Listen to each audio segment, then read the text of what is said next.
Everyone, this is task number 6, prediction using decision tree algorithm.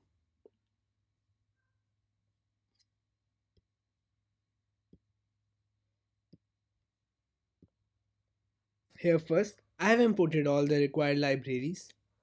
Then I have imported the dataset iris which is given in the task.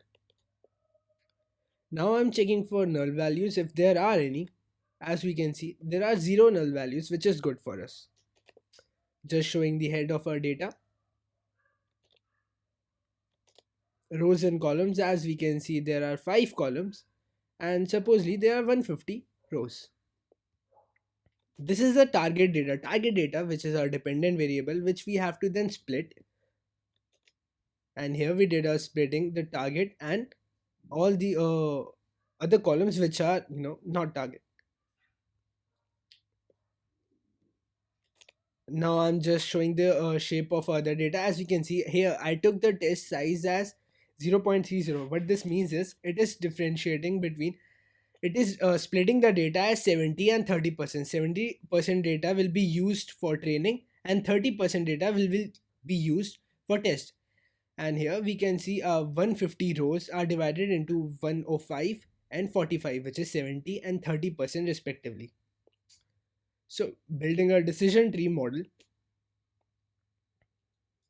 and these are very basic codes and very basic codes, and here I am fitting the train data, and here the predicted values. Now I'm comparing the predicted values with our test values, just showing the head, and now we'll see the accuracy of our predicted values and our tests. So we can see of our model. As we can see, our model is 95.5% accurate, which is really good. So now it's the time for plotting. And now here the x and y variables are respectively the independent variable and y is the dependent variable respectively. A new model for that, and plotting that model with the same configuration. So as you can see, this is our decision tree model.